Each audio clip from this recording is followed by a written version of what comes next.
Welcome to another special edition of Strategy Talk. This is the second episode where we explore Jim Dunnigan's contributions to commercial and military wargaming. In this episode, we focus on Jim's activities from the mid-60s to the late 60s. Welcome, Austin and Jim, and we have our special guest with us today, Al Nofi. We're going to continue talking about Jim's history in wargaming and his exploits there. Jim, when you got out of the Army and you had done a little bit of wargaming, you had actually done your first game design too while you were there, right? You did something called Deployment, which will later put up in the test series. I worked out the technique, as it were, for calculating the effectiveness of various, armor, artillery, infantry, and cavalry. And I don't know why that was so difficult, but like anything else, once you've done it the first time, it gets easier and easier. Now, I did this in complete isolation from any other designers. I didn't find out till later that the Avalon Hill at that time, I think in '64 I got out of the Army, they only had two guys designing games, Larry Pinsky and what's his name, Lindsay Schutz. Larry, I later made. He became a PhD physicist and actually got written up a couple of times in the media. In one case, the New York Times front page, for his work on anti-gravity or gravity in general. And he had his own airplane. And one weekend, he flew up to New York from Texas, where he was living and working, and just wandered into the offices, which he had apparently found out were open 24/7 pretty much. There were more than one key holder, as it were. And that one case where the honor system worked. And of course, I was there, and there were half a dozen other guys doing this or that. And in walks Larry Pinsky. I says, "Larry, glad to meet you." And we schmoozed. I actually put him in touch with Steve Patrick, who was writing a history of wargaming for one of the two books we published in '77. What the hell was that? The War Games. I had a copy here. War Games Design or something like that. Geez, I had a copy. Yeah, anyway. I think I've got my copy over here. War Game Design is what it was called. Yeah. And it included a lot of useful information, which I'd forgotten. But anyway, what happened back in the 60s was Al Nofi, and I had already knew about Avalon Hill games when I was in the Army. And that was it. And they only had a couple in '62, I think it was, when I was down at Redstone Arsenal going to the rocket school, as they say. And they didn't tell me I had to work on nuclear weapons as well, but that's another story. They had a couple of them down there in the recreational center, which was open 24 hours a day because they were running the courses 24 hours a day. And if you were on the day shift, then you got to hang out for a few hours there. And a lot of guys, a number of guys I saw playing, these war games. And I sat down. I said, "Well, this is interesting." Well, it makes sense. That was basically the rocket school was the school for the overeducated, or at least over technically inclined. And even guys who weren't interested in the games could understand them. Said, "Oh, isn't that interesting?" But when I got out of the Army, the Battle of the Bulge came out. When was that? 65, 66, something like that, or 64. I think Larry Pinsky did that. And I noticed some, how should I put it, anomalies.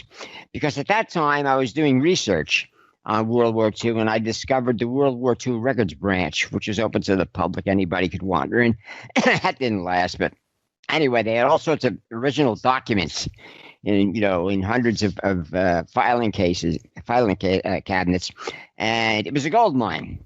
And among the many documents they had was the German order of battle in German. Fortunately, I was studying German in school at the time, so I can understand as long as it wasn't in Fraktur. That's the old-fashioned, alphabet the Nazis were so, in love with. But this was a document that was published after the war, during the war, on a typewriter, which didn't use Fraktur, so I was able to make it out. And this document later was used in when they finally did a book on the Battle of the Bulge, years later in the 70s or something like that, which was an excellent, work.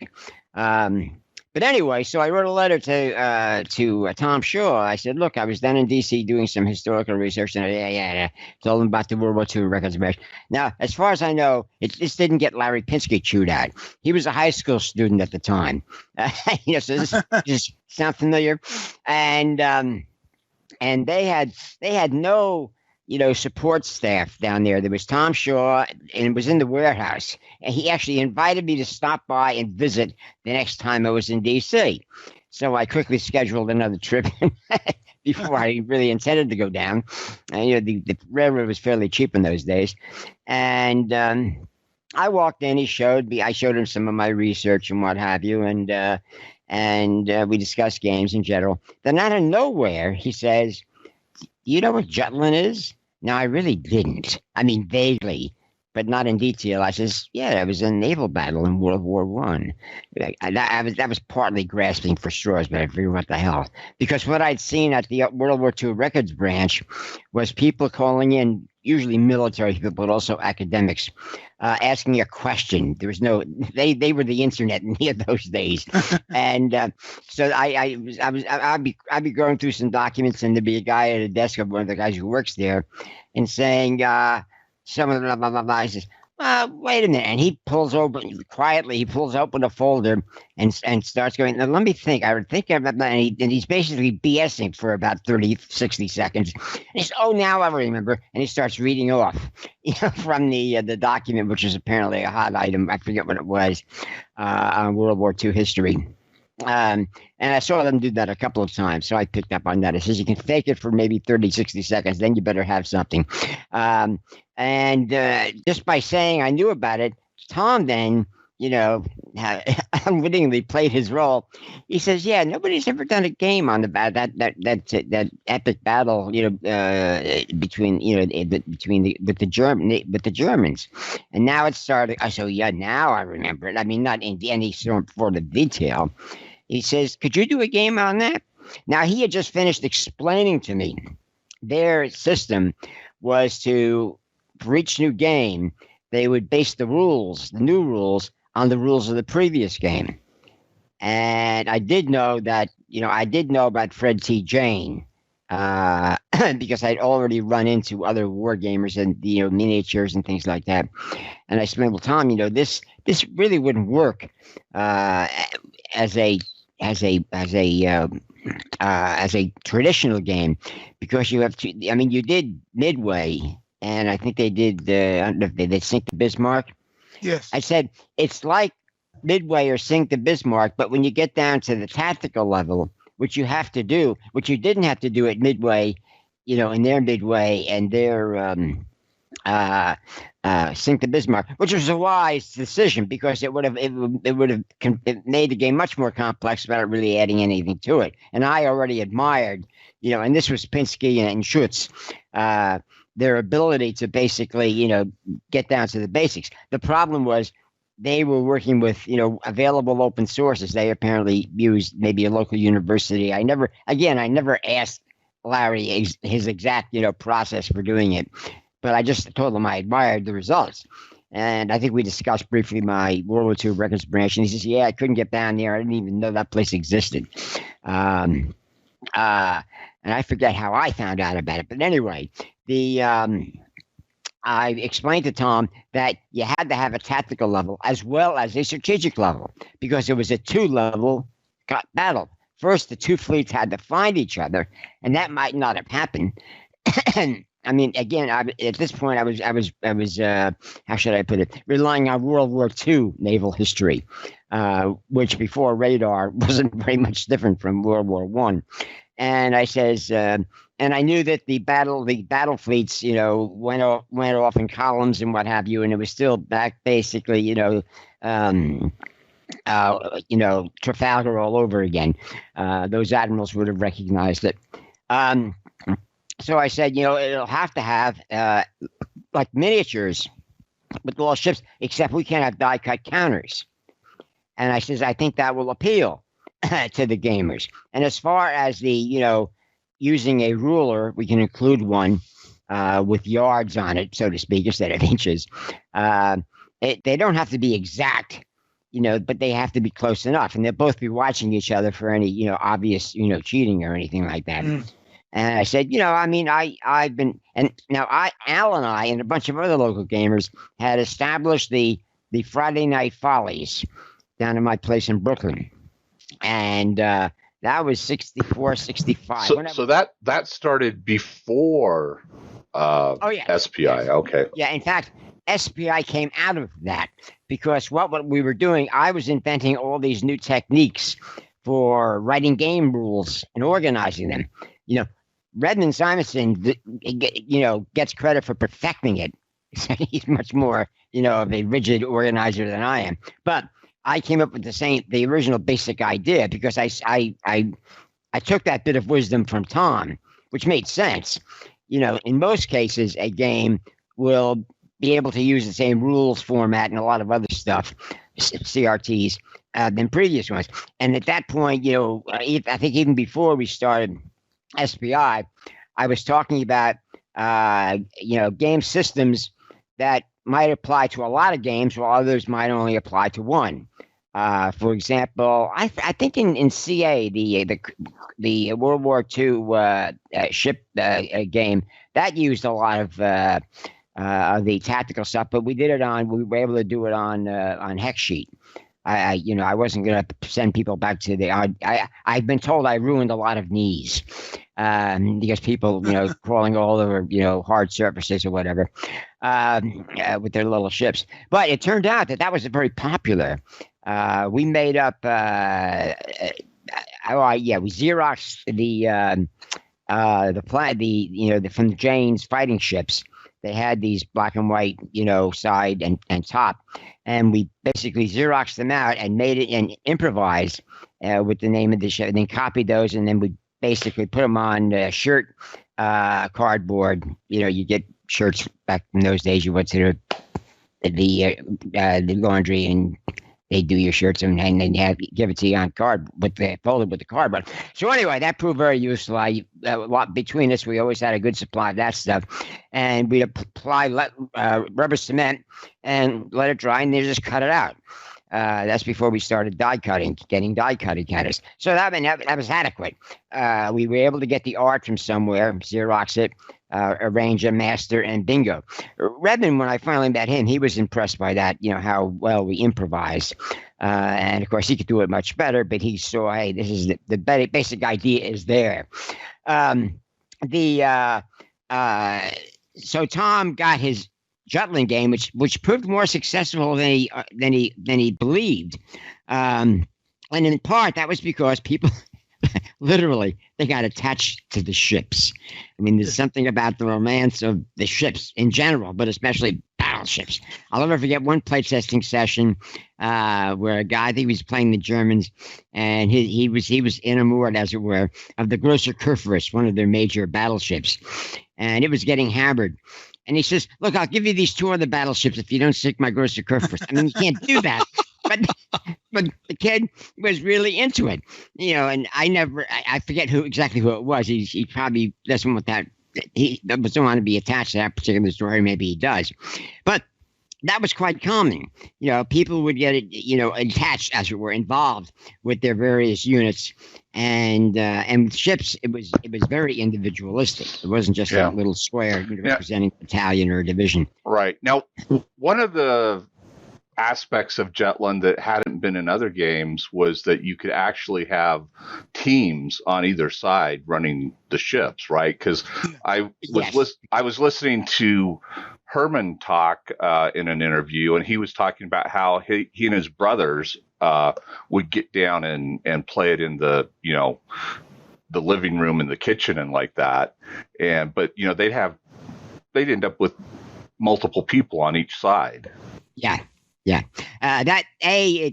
lessened the workload, but secondly, and I don't know if anybody did this, if you play a double blind, you had scouting units, which were very much independent, but the main units they tried to maintain radio silence, because even then, the technique of finding an enemy ship by triangulating its transmissions was available.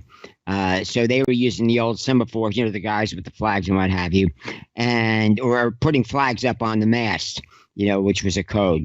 So when they were ordering, line ahead for prepare for combat, you just run up the right flags, and all the ships would see that and said, "Okay, boys, here it comes." The British were probably better, if not at least as good as the Germans in that department. Unfortunately, the Germans were better in the engineering department. Their ships didn't blow up as quickly as the British ships did, and the British noticed that during the battle. I think it was Beatty, the head of the scouting division, said, "Something wrong with our ships today." Well, it wasn't just that day. But anyway, we put that all into the game. And I think we had an article that went in the game. They were, with the rules booklet. Again, that was something that presaged what S&T became after we got it.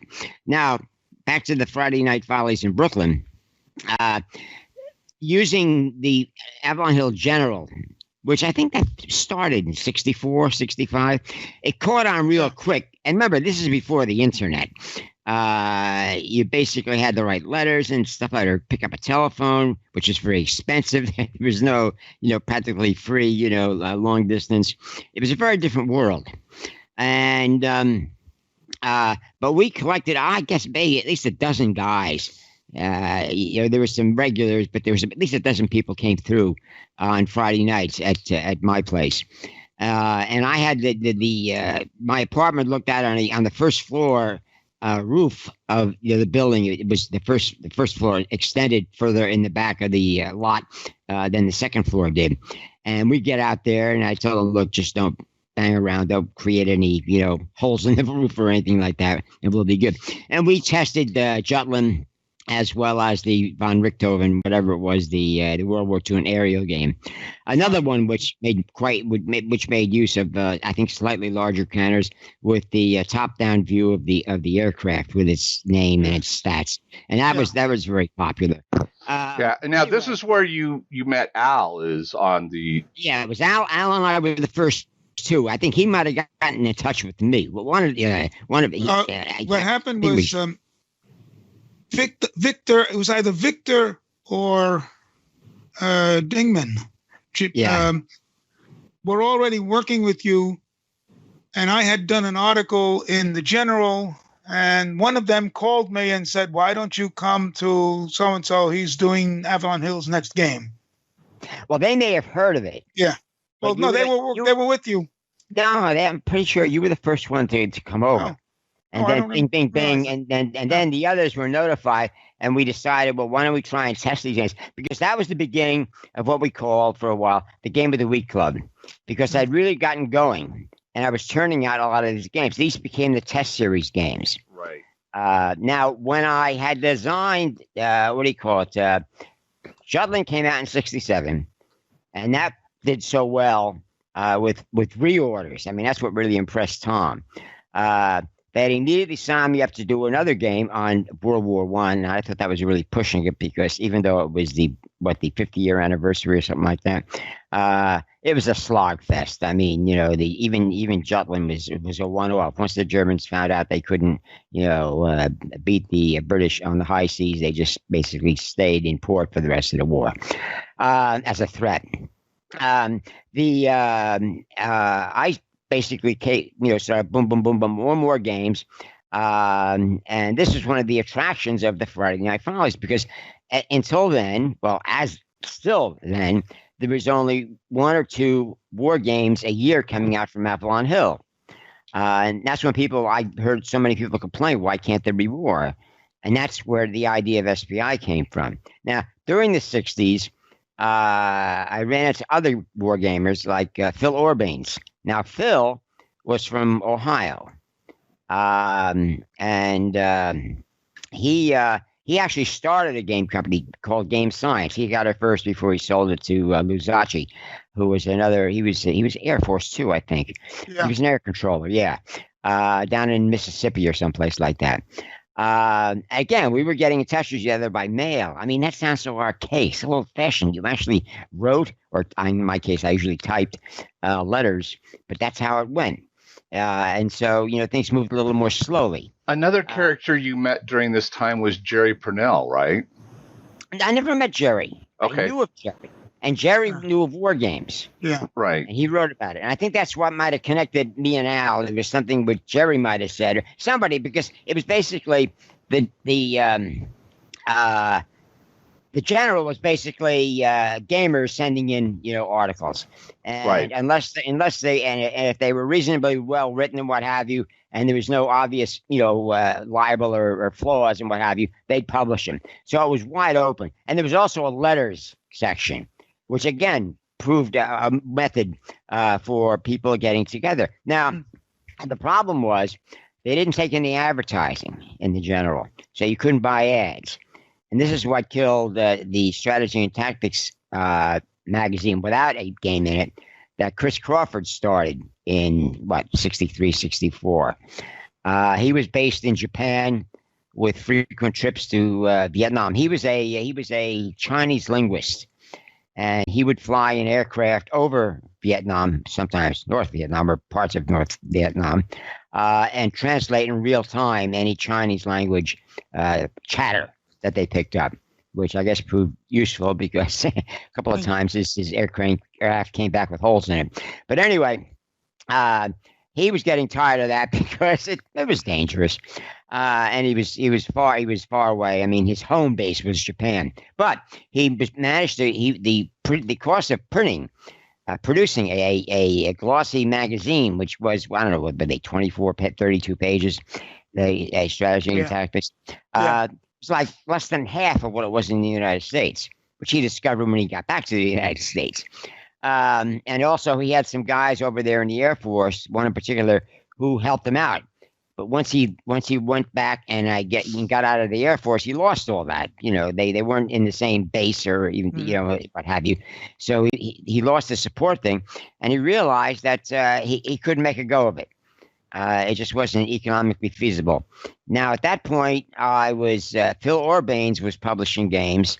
I forget the names of them, but some of them were pretty good. Well, one was Spitfire, or it was a Battle of Britain game.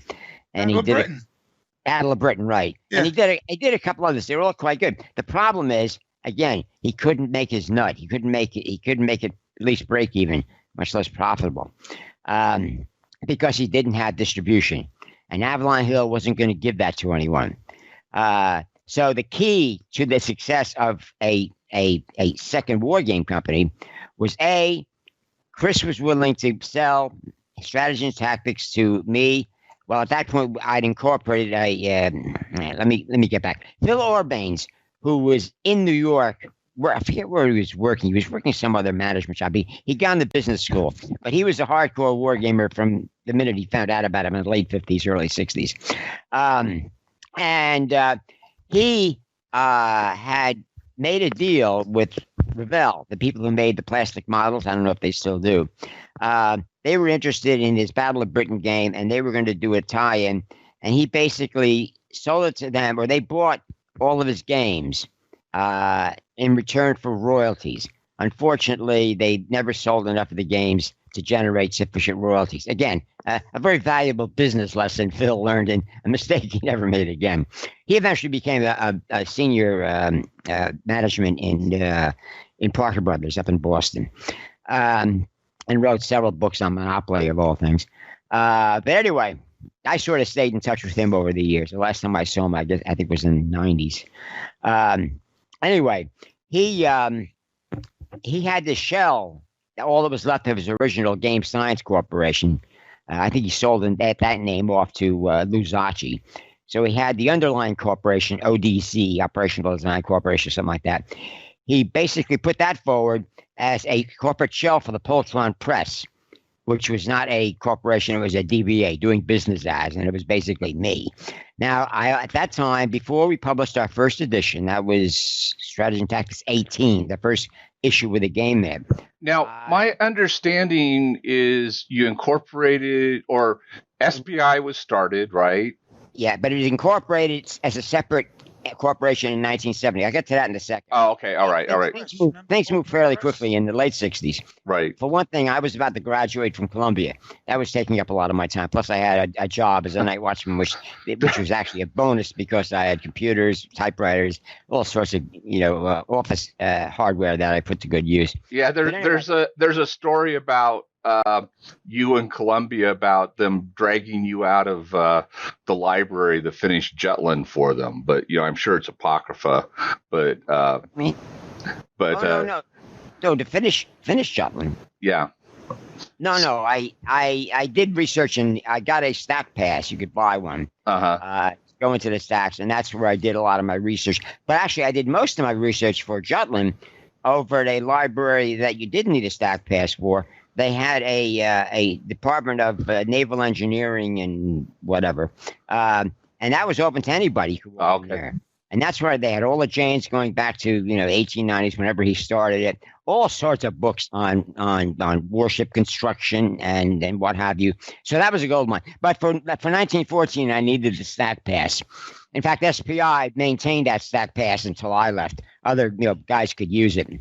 And which they did quite heavily. It's like sharing a Netflix account. In the late 60s, so I realized after I had to provide the artwork for the 1914 game, and that was a bitch because I knew nothing about graphic art. So that I put together an ad hoc team and what have you, and we did it. But they ended up having to redo a lot of it, and he was unhappy about that. But he was expecting a lot. I mean, it would have worked better if he'd had an art. They had artist facilities down there at Avalon Hill, the company that owned them, and that's how they did their games before they decided to try and farm out everything to like me. So I basically lucked out on that because that soured it pissed off somebody, maybe Tom's boss. I never asked him about that, but he didn't ask me for a third game. He went to at my suggestion to what's his name up in upstate New York. The guy did Anzio. But anyway, and he did a couple more games. But again, he was just another gamer, very bright guy. I heard about him. And in those days, we it wasn't the paranoid corporate, operations you see today. It was we shared, which was wise because something. The next Tom Olson, was that the name? Huh? Tom Olson? No. Olson? No, David Williams? Yeah. That's it. David Okay. Williams. Anyway, so I realized if we're gonna start a magazine, that was the plan. I could get this magazine for nothing, but I assumed the liability, the subscriber liability, which was several thousands of dollars. It was no small piece of change, for us because we were all broke. Actually, I wasn't that broke because I was at that point I was sucking in big royalties from Jutland and 1914. That's how I was able to move to Manhattan in 68. Anyway, but we always did things on a shoestring. So I basically got in touch with Redmond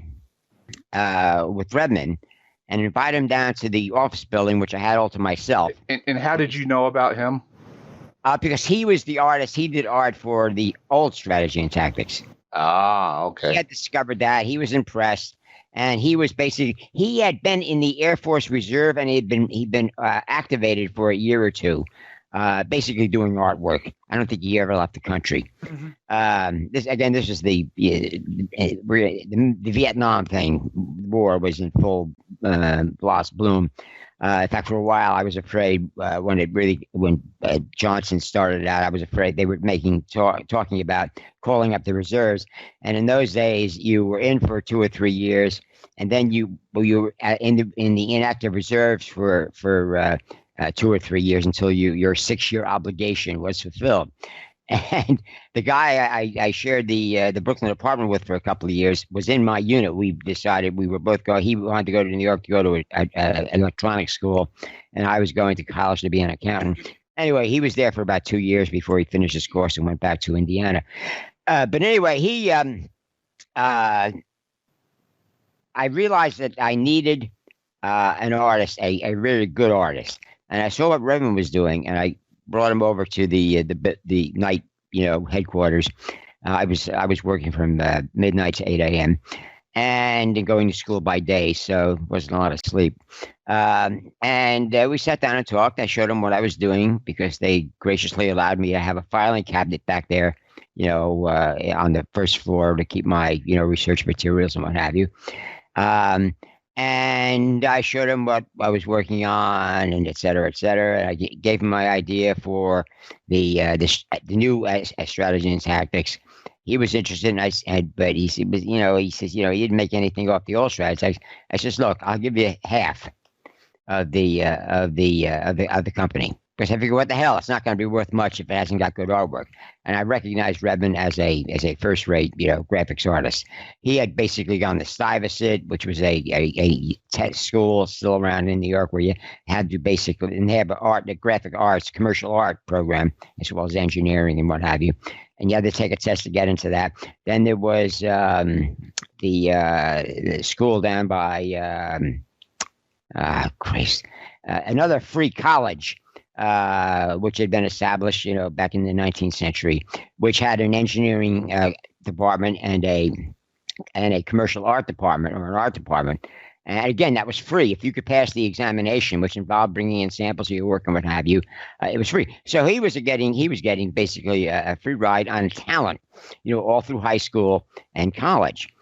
And I basically convinced him. But on that first issue, I had to do the typography and the paste up myself. Now that I could handle. I've been doing some of it. And one of the things we had at my place of work was Selectric typewriters with typesetting capability. In other words, they had the special paper, and you could save it. I went out and bought a couple of the cassettes, as it were, where they saved the information. And this is where I went in there and typed out the stuff and saved them and took them away, so nobody was any the wiser. And so I had the galleys that you used to paste up. I pasted it up. And Redmond was impressed by this. I mean, he didn't see me as any competition. I admit it, I'm an amateur, but this is the best I can do. And he says, well, we can do better. And of course, the bunch of us, I don't think Redmond was in on this, got down at my place on East 7th Street on the Labor Day weekend in '69, and we assembled the magazines. I got the magazines printed. I won't say where. That's another, semi-legal operation. And I had to use a service to get them, bound, and whatever. But anyway, we had them. The game was on was not a full size map. It was just like 11 by 17, piece of paper, and there was no cardboard. There was no die cut counters. There was a counter sheet, and I gave them instructions. I said, "Look, get some rubber cement and some basic cardboard, and bingo, and you cut them out, and you're in business." The thing was, this issue, I forget what it was. It was $1 or $2 or something. It was, by today's standards, it was like $6. Although war game magazines and games published, and there are still some games published in magazines, they cost a lot more, even accounting for inflation, than they did in back when we were starting out. And the reason for that is you can produce a much smoother, much slicker product. And you basically can calculate even before you finish it and produce it, how many you're going to sell. It's become a real system. That's something that I did. Well, I sort of invented, but it was perfected after I left the business, and that's kept half a dozen or more small war game publishers going right into the 21st century. But back then it was all new. Nobody but Avalon Hill was doing it. Well, Phil Orbanes had done it, but he found out it was too expensive. But we worked out ways where we could do it cost effectively if we could get enough subscribers. Now, the trick was, all right, we had strategy and tactics. We had, it was 1,000 or so subscribers, because basically we put this into the mail all of us, once we finished, got them in the envelopes, put the postage on them, what have you. We basically dispersed all over the Lower East Side, stuffing these envelopes in mailboxes, literally. So it was an interesting weekend. That's how the first issue, and those guys that are involved, is me, Al, a bunch of other guys, Fred Schachter, what have you. These are all guys who basically stuck with SPI, through the 70s in one capacity or another. They weren't all war game designers, but a lot of them were just, gamers who were glad to be, making a living working, at a war game company or a gaming company. And it was all educational. But the response to that issue 18 was phenomenal. I mean, nobody's seen anything like it before. I mean, Redmond saw that. I believe that. I mean, he said, what a deal. If somebody was offering games, I'd buy them. I'd already bought it, just about every Avalon Hill game there was. And so it seemed like a good idea to me. And nobody really thought of it before. So bingo, we had we were first. And we ran with it. After that first issue, he says, Jim, you're not posting up any more issues. I'll handle the whole thing, which Redmond did, right up to the end. And he did a bang up job. The other trick that made it go was, in addition to the publicity and word of mouth, literally, showing up in various newsletters. Again, Avalon Hill wouldn't even mention it. And I think that's something Tom was told from on high. But I did among the bits of research I was doing was which was called psychographics, not just demographics, but basically take into account lifestyle, psychology. What did people do? And I started with the early issues of S&T, of including a page or so of feedback questions and a card. In their postcard, you just tick, your responses. And a lot of them had to do with the demographics of the gamer, age, education, interests, and using available advertising industry data, which again, you get from public libraries. Well, the big ones, there's a couple of big public libraries in New York and in New York City, Manhattan. And I bought some of the books, as it were, that the large manuals, as it were. So I didn't have to go trekking up to the library every time I wanted to do a little research. And I was able to do an advertising program, because not only did you have these advertising publications were catalogs, also gave the data, the demographic data on subscribers to various newspapers and magazines. So you knew what, even before Google and what have you, people buying advertising were looking for a specific demo. They wanted to just reach the people who were inclined or were already buying their particular product. Now, ours was even more esoteric, because one of the disappointing things I found out early on was that less than 10% of the total population had any interest at all in these historical games. And war games were the most, how should I put it, popular, because wars you can understand. We tried a couple of, non-war games. They can be done. We got better as the time went on. But basically, people wanted to, kill things and settle it that way. That's human nature, I guess. Be that as it may. I set up this advertising program, which works extremely well. A lot of them were small publications. Some of them were big, Scientific American, New York Times Book Review, and what have you. But we rolled it out as we could, and we were getting in these subscriptions as well as sales of the separate games. And of course, once a game was published in the magazine, it was spun off. You literally just put in another packaging and sold as a separate game. If you just wanted the game and not the magazine and the game. Now, so you did do games that were not in the magazine. Do you remember when you first did that? Well, we had those first. Those were the test series games. Okay. Back in '69, before we got started. Could you speak to those a little bit? Yeah, the test series games were games that were produced from the original Friday Night Follies in Brooklyn. Those were the Born in Brooklyn games, shall we say.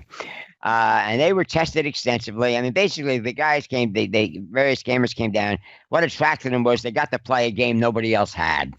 They were handmade, copies and what have you. So it wasn't like you could just, hit copy on your computer and make a copy of it. So it was a rare treat, as it were, for a wargamer. And they also got to make input, so that's why the play testers always got credits in the games and what have you.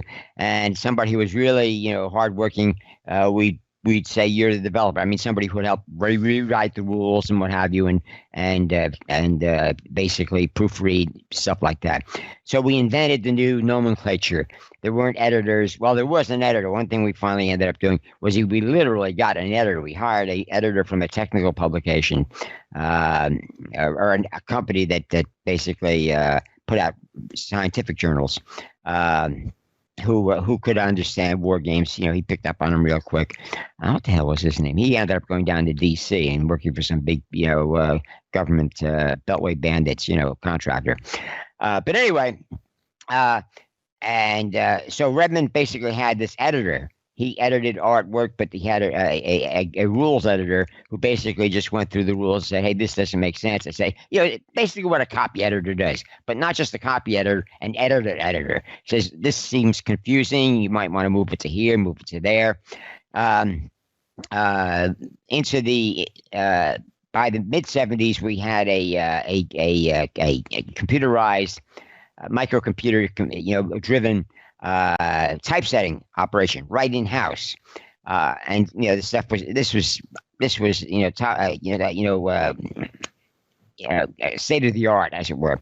But the beautiful thing about it was Redmond figured out you could make up your own fonts, and he made up a font which consisted of all the symbols used in counters.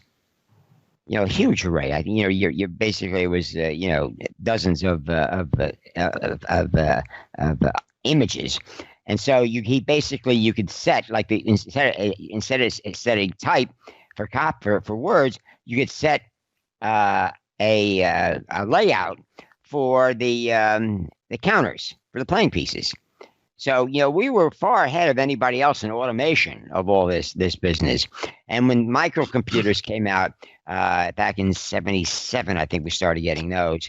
They had a word processing program, and bingo, we had a master copy of rules, and the guys on staff, instead of using typewriter, they would basically pound them out with the word, whatever, not word, but Word Star. I think that was one of the early ones. There was a whole bunch of early, first generation PC, word processing programs. But we could change them. They were quick to learn, and that saved a lot of work, because you could basically, you could do the basic functions of, cut, move, paste. And that really changed the world, as it were, made the work a lot easier. Now, some guys still kept doing it on typewriter. And I didn't force them to use the computers, but the guys who did, they got it done. We also wrote programs. I and several other guys, we wrote programs that generate company results tables, all sorts of results tables, and we had a master copy of that available. So basically, we were automating as we went along. As technology became available, we would automate it. We had a mini computer mainly for business purposes, but for example, they said it couldn't be done. The guy from IBM. I got a couple of gamers who wrote a COBOL program to do what do you call it? What the hell was it called? Frequency analysis, which was basically correlation analysis, but on a matrix. It took a long time to do, but it gave you all sorts of insights into what was related to what.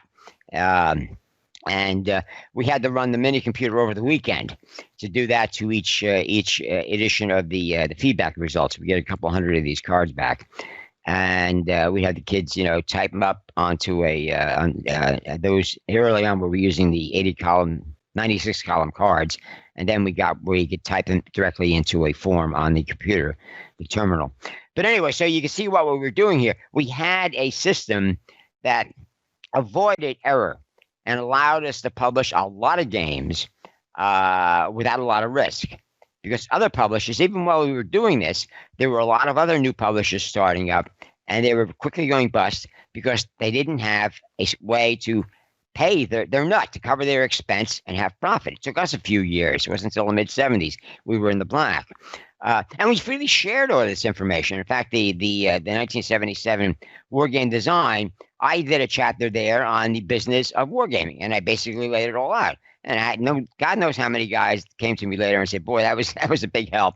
A few others muttered, "Boy, you gave me false hope. I got it in over my head." But anyway, more people were successful than not, just by following the techniques that we established. Anyway, so we had Phil Orbanes was thinking of getting involved, but eventually he took the job with Parker Brothers up in Boston, and he basically backed out. He didn't, we didn't have to pay him off or anything like that. It was just the experience he felt was pretty good. Good man. And but at the same time, we got mixed up with an advertising agency, a guy named Rene Vidmer. Now, this is 1970 early. We were still, basically scraping by. We were short on capital, as it were, so we basically had to pay as we went. And Rene Vidmer, he never put any money, but he basically proposed him involved in a corporation, but he could never get the money, so he bowed out. For a while, he was and at that point it was just me and Redmond, and we basically gave points. I think we ended up with 40% each, and we gave in chunks of points to various other people. It was John Young is a CPA. There was what's his name from Steve Patrick, a lawyer, and a couple of other people. And this is the crew that basically took the SPI to its heights. But it all started in that maybe 2-year period when we were inventing our future, as it were.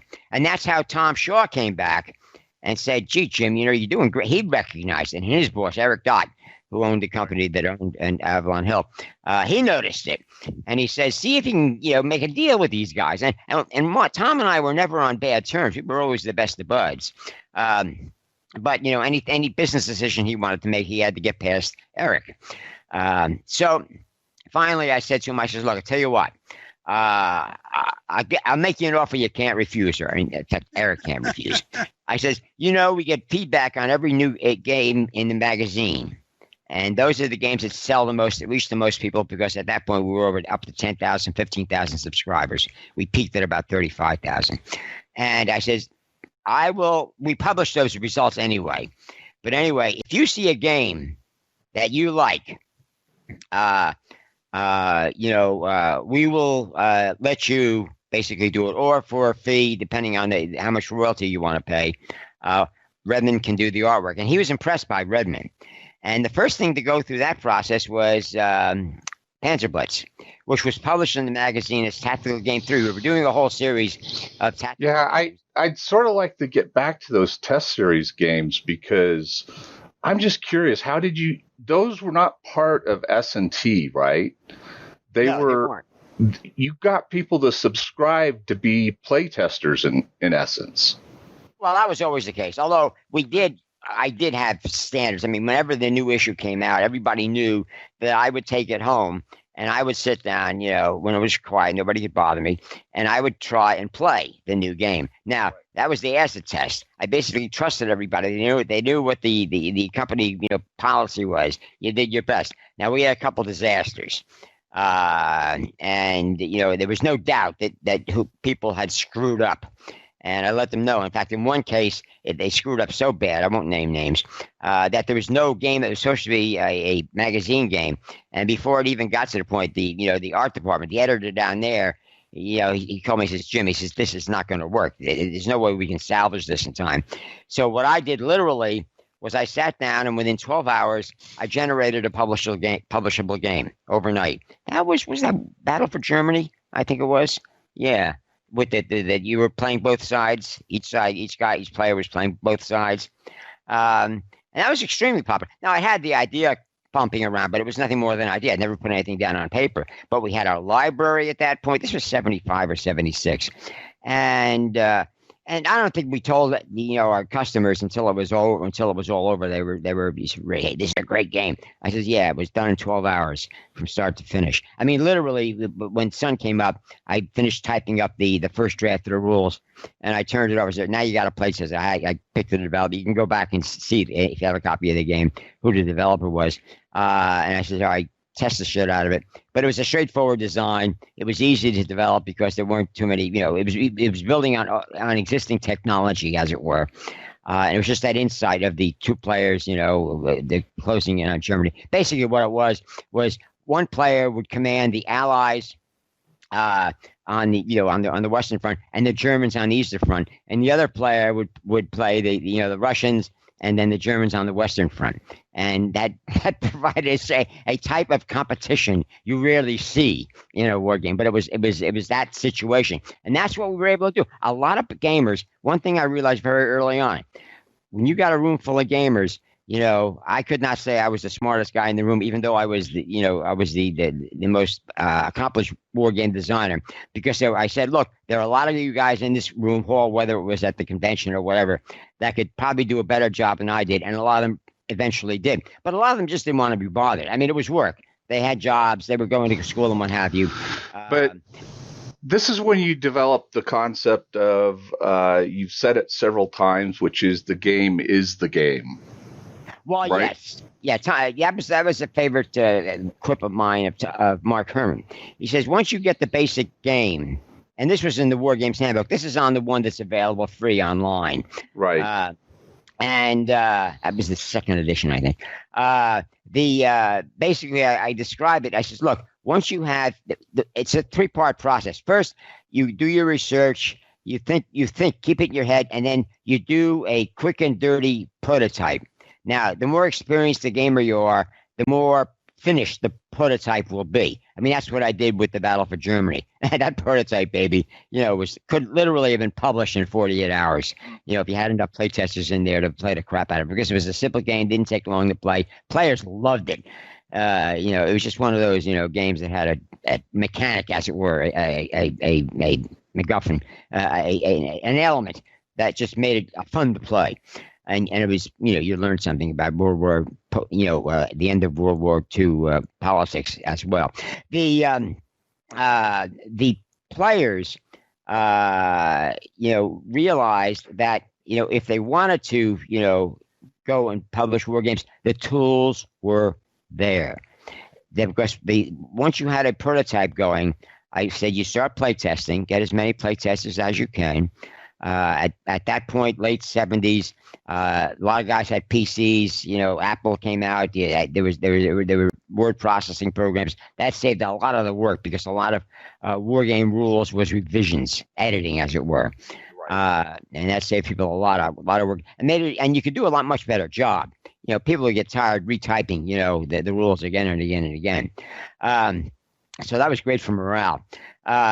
But once you got at that point, once you started working the prototype, it was talking back to you. You knew if it's a historical game, you knew what was supposed to happen. So that was keeping you honest. And even for these near future games, which again was suggested to us by a bunch of guys down at the Army Infantry School at Fort Benning. Right, that would have been Red Star, White Star was exactly, one of the first ones you did. 73, 74. Yeah. And that thing sold, Scott, I didn't realize there was that much market. It was stupid in retrospect, but there were a lot of people who were interested in, the current affairs. In fact, we realized that games like that were over 20% of the people buying them were people working for the government. I'm talking State Department, CIA, military, you name it. For them, it was professional literature, and more powerful, as I later found out, than anything, in book form. Anyway, we spread the gospel, as it were. We spread the knowledge of what we had learned, and that's used to this day. Because with all these tools, people like Mark Herman and Rich Berg and a whole bunch of other people, they could basically push, the envelope of what you could do in a simple manual game, to greater limits of encompassing historical reality, information transfer, I mean, that's what it was all about. These things were going on that most gamers weren't aware of it. They would just say, "Boy, this was a better game, easier to play." They wouldn't even know that. I learned more from it because it had higher, information, learning, transfer. One of the last games I did, Empires of the Middle Ages. I even had academics coming to me saying, "Boy, this is great." But what they didn't realize was, there was over a decade of developing games and input by a lot of guys who were not, intimidated by, books in different languages on medieval history and what have you. And we had academics coming in for the Friday Night Follies once they were, in SPI offices, and they would sit down and talk. It wasn't just a lot of lawyers and high school lawyers, stockbrokers, and high school students or college students. There were a lot of people who were in academia, and in fact, I found out that a lot of them were using games. And then they made the next jump, which I was, again, even preaching in the late 70s to the military in particular. You guys can do this yourself. You have people in any battalion or especially brigade who are war gamers. You just don't know it. Ask. And a lot of them did. At this point, I was going down to the Army War College once a year to lecture that year's class on Wargaming 101. It was like an hour, 45 minutes, and what have you. But that's the one I got a lot of feedback from. They said, "Boy, you were right. I got my battalion, or I got a brigade. These guys were headed for brigade command and higher." And they said, "Yeah, I was surprised how many guys we had. You think the infantry, what are they?" But it turns out there are a lot of college grads. This was after the draft was gone. But as I learned when I was in the early 60s, when the draft was still in play, there was a guy, I'll never forget. He had just graduated from Harvard, and he was going airborne. And I said, "Man, you don't have to go airborne. They take you Ivy League guys and give you a nice office job in the Pentagon." He says, "No." He says, "I'll have plenty of that, when I go to law school and become a lawyer." But he says, "This is the only chance in my life I'll have to jump out of an airplane with a gun, with a license to kill." Right. And that has not changed. Right. Since then. Yep. Any airborne division basically muster an Ivy League club, as it were. We're about ready to wrap up this session. What I'd like to do is give Al a chance to give input here. But I would just like, Al, tell us about how your working relationship started out with Jim. And the people listening probably don't realize this, but Al has been working with Jim for, I figured it out yesterday, nearly 44 years or 54 years, 54 years. Yeah, it's close to half a century. 1966. Yeah. So, but most marriages don't last that long. So we don't see each other that often. That's the secret. Is that the secret? So, Al, tell us a little bit about working with Jim at the beginning of S&T and SPI and how you worked out your working relationship with him. In fact, I was on an interview the other day, Jim, promoting what we're doing here, and I referred to Al as the secret sauce. So, true. So, Al, why don't you tell us what you did with Jim and how you worked with him? Well, I started out at the Friday Night Follies at his apartment in Brooklyn, which is now probably about a $2,000 a month place. And gradually got involved. Jim was publishing a series of little pamphlets. Remember the Comps? Yeah. And I didn't like the name, but the guy was pressing me on it. Was a refugee from Poland, whose father got beaten up pretty bad by the Nazis. Well, if you go with it, if you insist, okay. But anyway, so I was going to do I was doing already some miscellaneous stuff, and I was going to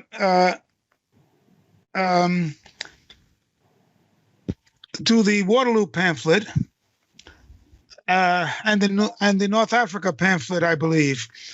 And then one day Jim came to me and borrowed $100. Yeah. I was about to leave for Europe, and Jim borrowed $100 from me. And I had various adventures in Europe and whatnot, and including being shipwrecked, right?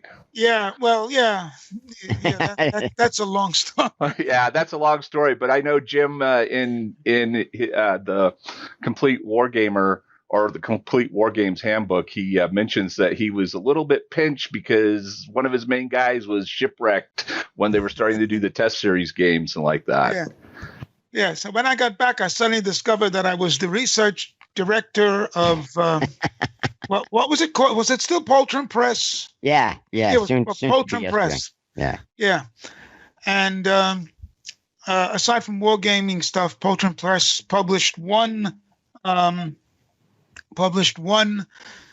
slim volume of poetry that I did for my students at when I was teaching.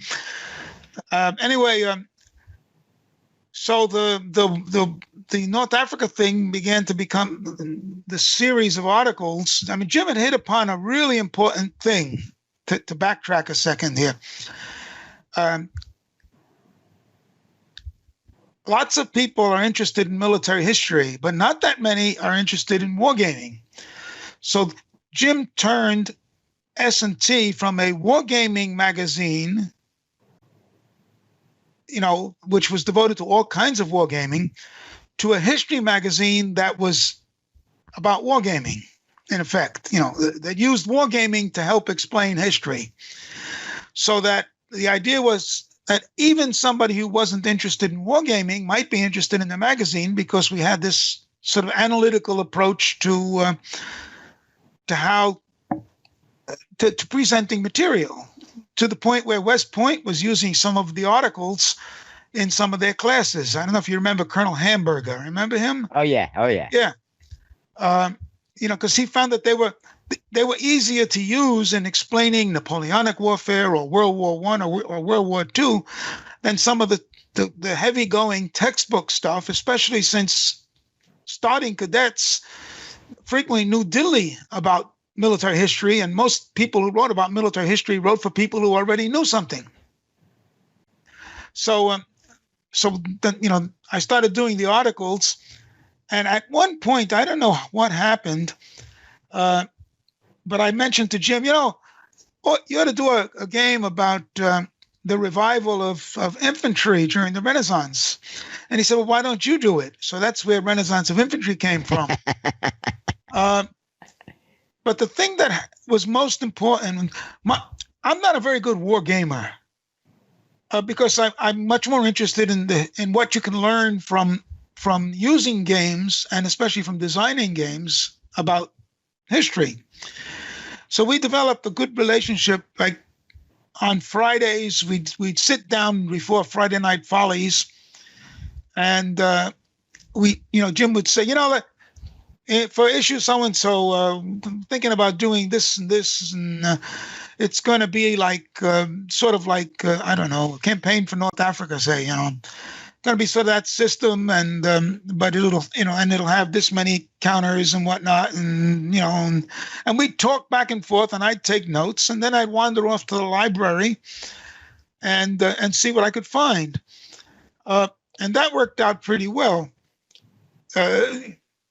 We could preliminarily test it using the existing materials, and so that went on for ages and ages, and then because in the process of doing this, we ended up doing FYI, because so much useless information that was interesting came available.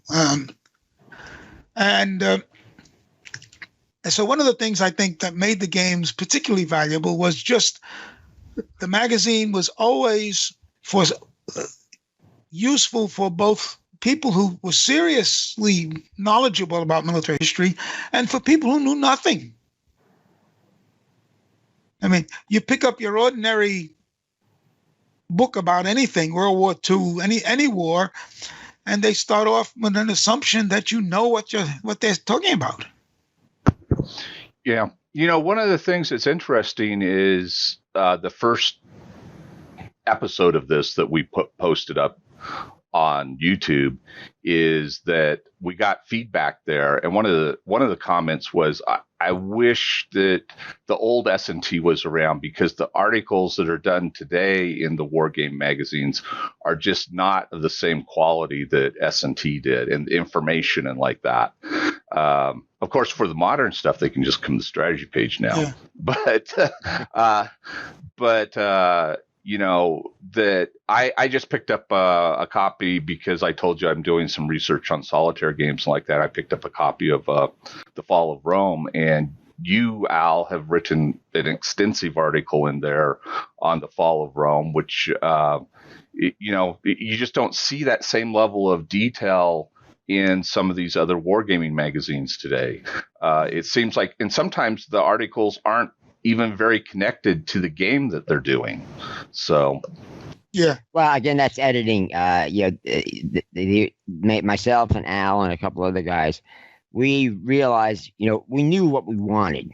Mm-hmm. And we developed this whole new system of, organizing the information using the game. For example, one of the most important things most people lose sight of, and a lot of gamers, who didn't play the games but examined them, as it were, as a source of infantry, was the game organized everything that was going on. And one of the things that, again, we take for granted was one of the things we had to figure out was, what are the victory conditions? Why are these people fighting? And in some cases, they had no reason for fighting. I mean, that was the Russian Civil War game, a perfect example of that. But the World War II game, or the Plan 17 game for World War I, again, you had, the one side was completely off the wall as far as their victory conditions were concerned, unwinnable. And the Germans was close enough, was superior enough, as it were, that they almost won. But they did that mainly because the French had basically lost sight of what exactly they were up to. Basically, the French were seeking revenge for their losses in the Franco-Prussian War of 1870. But anyway, that was the same thing with the Russians in contemporary wars. I would talk to people at the CIA, at the DIA, Andy Marshall's office, about, why would the Russians attack? Now, this is all unclassified, but I was told to, keep it quiet. And I didn't, so I was able to go back again and again and have these discussions. But what it really came down to, and this became obvious after the Soviet Union fell apart, the Russians didn't know why they were fighting. In fact, one of the most humorous anecdotes, and I might have mentioned this last time, was Al Ream, who used to be the head of the NATO, Soviet Warsaw Pact analysis in CIA before he went, into private industry. He said they have analysts over there in the Russian general staff, the Stavka, who have done studies at the behest of their superiors about, tell me what will really happen, mirror, mirror on the wall. And again, these analysts would come back and say, we'd lose. And these guys they wouldn't be, in the old days to get a bullet in the head, they get sent off, to comfortable exile in the cities in the Urals, the science cities and what have you, which kept them out of trouble and probably, saved their lives. But anyway, this was what war games did. It clarified. We did games on Vietnam. We did games on, what then were, sensitive subjects. And we were always able to basically say, all right, man from Mars, what's going on here? Who's doing what to whom? And again, in some cases, it clarified, well, these were the victory conditions. We also found out that victory conditions would change over time in some cases. And we build that into the game. Mm-hmm. We also had stupid rules, like the Plan 17 rule to made the Battle for France game. I think it was Plan 17 for World War II. Anyway, the French had stupid rules for both World War I and World War II. Yeah. But they're not the only ones. I mean, everybody had, situations where they had a bad case of the stupids. And that exists to this day. And if you read strategy page, we examine it. We don't do it in the form of a war game, but we say, look, this is what's really going on, and this is why boom, boom, boom. This is why we have a lot of war gamers still, reading strategy page, even though it's not a war game, because we use the same techniques for analyzing situations. And basically, if you've done it long enough, like Al pointed out, after a while, he was thinking in terms of a war game.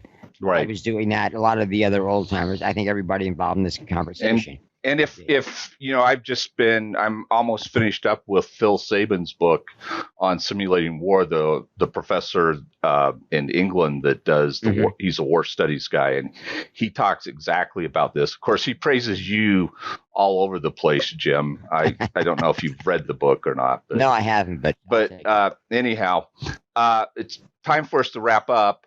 I'd like to tease our next episode. So those of you that you can anticipate what we're going to be talking about next time, we're going to talk more about Panzer Blitz, but we're going to talk about the co-opetition between Avalon Hill and SPI before, co-opetition was coined as a term.